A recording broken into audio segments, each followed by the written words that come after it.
Olá a todos, estamos no 7º bloco, ou na 7ª quinzena da disciplina Administração e Financiamento da Educação Pública. Iremos realizar duas atividades: continuar discutindo os 4 modelos de administração pública e discutir de uma forma específica o modelo de administração pública societal na gestão escolar.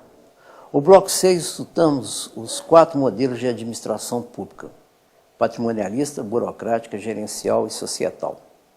Também observamos que cada modelo a ser implantado refuta o anterior, como também estudamos as suas peculiaridades dentro de contextos históricos que foram implantados. Quer dizer, existe um modelo de administração pública adequado à realidade nacional ou estamos à frente de um hibridismo de modelo?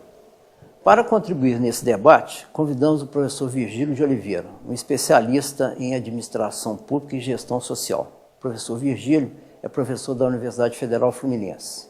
Virgílio, obrigado por você vir participar dessa videoaula. Então, eu lhe faço esse questionamento, né? Existe um modelo que melhor se adapta à realidade nacional ou estamos à frente de um hibridismo? Bom, Tanuri, eu que agradeço o convite e reitero que é um prazer participar dessa videoaula. Antes de falar da questão do hibridismo, é interessante retomar o fundamento dos 4 modelos, muito rapidamente, só a título de início. O patrimonialismo é um modelo observável em sociedades tradicionais, onde era fundamental o poder centralizado na mão de um soberano, o rei, o príncipe. E esse rei, este príncipe, tinha um problema fundamental que era estender este poder para domínios longínquos. Para isso, ele delegava parte do seu poder, juntamente com faixas territoriais, para súditos de confiança. Essa delegação ampliava a imprevisibilidade dessa gestão pública ainda eminente, na medida em que cada novo soberano, né, era um novo líder arbitrário e que fazia, nas faixas de terra específica, a sua própria lei. É fácil perceber que uma grande imprevisibilidade tomava conta desse contexto e a questão da pessoalidade era fundamental. O elo estabelecido entre esse soberano ou entre o servo fiel que recebia a responsabilidade desse soberano e qualquer membro dessa comunidade fazia a lei. Então, estar perto da fonte de poder era obter tudo do Estado. Estar longe era conhecer a insensibilidade desse Estado, de um Estado eminente, é bom dizer, já que não havia uma distinção clara entre o público e o privado. O segundo modelo, o modelo burocrático, nasce, de certa forma, para romper com a pessoalidade. Então, ele se fundamenta em normas e regras racionalmente estabelecidas e que torna todos iguais perante este conjunto de estatutos. A burocracia é o grande modelo de organização do setor público, a gente pode dizer que, de certa forma, ainda é, e ele tenta extrair da gestão paixões, humores, tornando-a racional, legal, previsível. Com o tempo, a burocracia veio mostrando certa ineficiência, ou, para ser mais exato, foi tornando claras as suas disfunções. Esse modelo, concebido para assemelhar a organização a uma máquina, começou a mostrar imperfeições e essas imperfeições determinaram que, nos anos 80, nas nações centrais, e nos anos 90, no Brasil, um novo modelo fosse pensado e esse modelo ficou sendo denominado nova administração pública ou também gerencialismo. A percepção do esgotamento da burocracia, aliada a uma crise de governança dos estados entre as décadas de 70 e 80, promoveu uma nova lógica de gestão conhecida como nova administração pública ou gerencialismo. O fundamento dessa lógica de gestão era reduzir as atividades do Estado e buscar uma alternativa à gestão burocrática. Essa alternativa encontrada foi a lógica da administração privada, que atribuía às empresas, ou esta era a percepção, que atribuía às empresas mais eficiência do que o setor público dispunha. Entretanto, um dos elementos pouco trabalhados pelo gerencialismo foi a questão da participação popular. Ela era evocada no discurso, mas na prática pouco se fez para tornar o setor público mais permeável à participação e ao diálogo com a sociedade. Nesse sentido, nasce, muito mais como tendência do que como um modelo, a proposta societal. A proposta societal, ela nasce fundamentalmente no Brasil, reunindo tendências, visões e um debate justamente sobre o papel do Estado, não em si, mas em interação com a sociedade. Cumpre mencionar que a abordagem de gestão da administração pública societal é a gestão social, um novo construto em processo de construção também, mas que busca basicamente o entendimento entre os atores para que novas ações em cooperação, em harmonia entre Estado e sociedade possam ser elaboradas nesse novo contexto institucional democrático que o país vive hoje. Bem, Virgílio, eu acho que muito interessante é o recorte que você fez de cada um dos 4 modelos, mas a questão do hibridismo, como é que a gente poderia analisar essa questão? Ok. O hibridismo é um fato, tanto teórico quanto empírico. Digo teórico porque Max Weber, quando formula originalmente os 2 primeiros modelos, o patrimonialismo e a burocracia, já diz que, na realidade, todos os recursos explicativos se combinam. Você nunca vai encontrar um elemento puro, e sim um elemento hegemônico, aquele que salta aos olhos numa análise, mas ele jamais vai deixar de conter elementos de outro modelo explicativo. Na prática, e principalmente no caso brasileiro, a gente pode distinguir este hibridismo em qualquer organização pública. Pensando numa perspectiva mais macro, a gente pode até dizer que há um certo embate hoje entre 2 pressões. Uma pressão institucional, de cima para baixo, que preza sempre pelo caráter mais racional, mais parametrizado da gestão. Então, um exemplo como a Lei de Responsabilidade Fiscal, por exemplo, busca reduzir a margem de poder discricionário ou de poder isento de controles do gestor.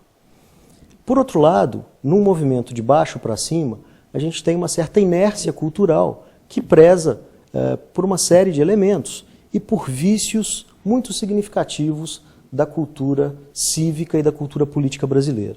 Então, de baixo para cima, o personalismo ainda demonstra um grande vigor, e o personalismo em si não é um problema, mas ele é um problema quando ele desvirtua regulamentos, ele desvirtua leis e diferencia pessoas. Quem está próximo dos focos de poder tem tudo, quem está distante não tem acesso a esses atalhos. Daí a famosa frase vigente no Brasil: aos amigos tudo, aos inimigos a lei.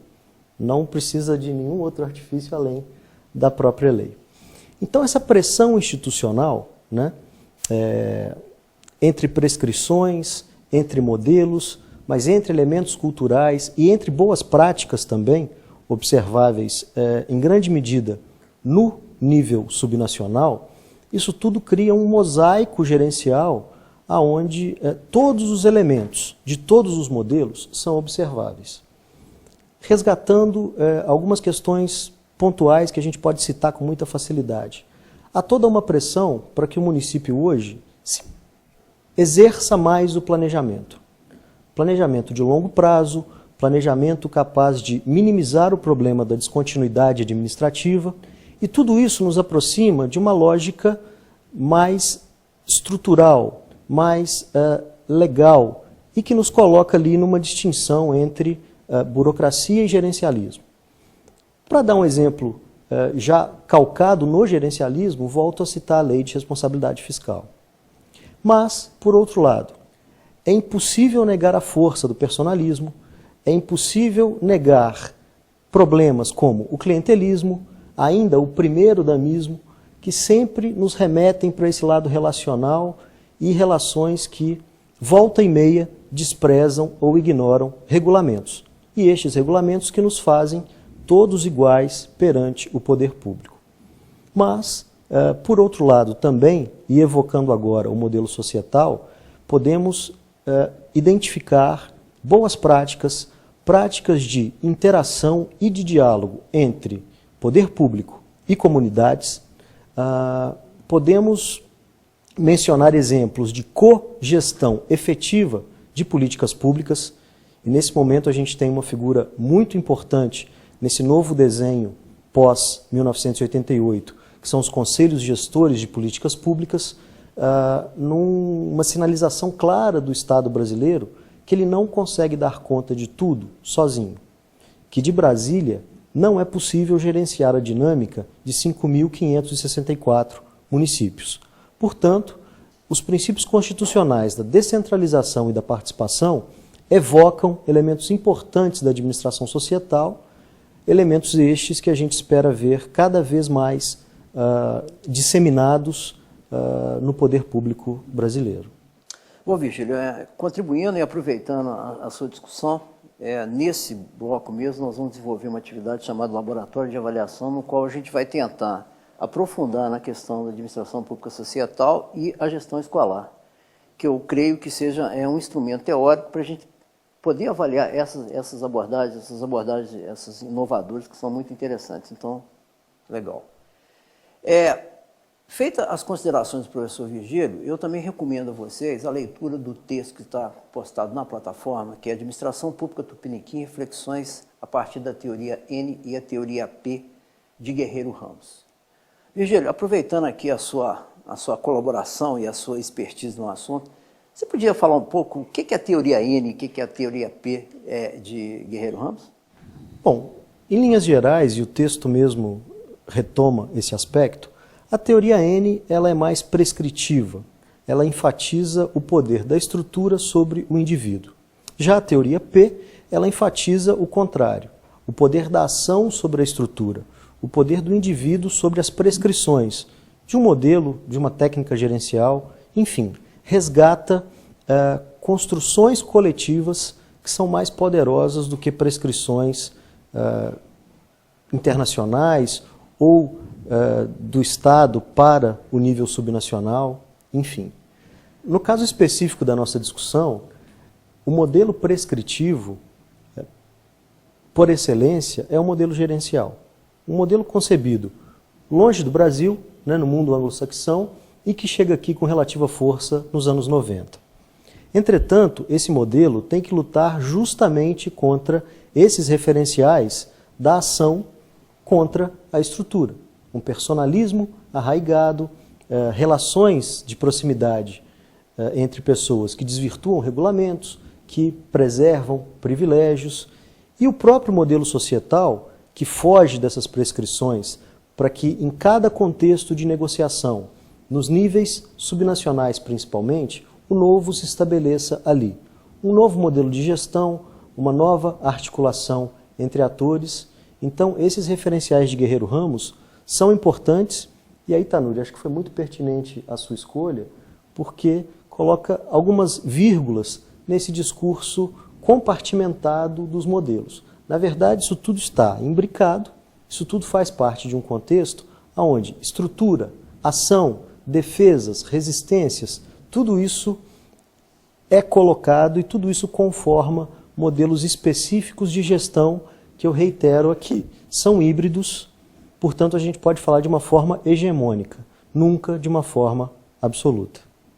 Bem, Virgílio, eu te agradeço a sua participação, foi enriquecedora, você esclareceu vários assuntos, e gostaria de contar contigo ainda em outras atividades, nesse mestrado. Então, eu quero lembrar a todos os nossos alunos que essa atividade será desenvolvida exclusivamente no fórum, e este fórum estará aberto apenas na primeira semana do Bloco 7. Um abraço a todos e até breve.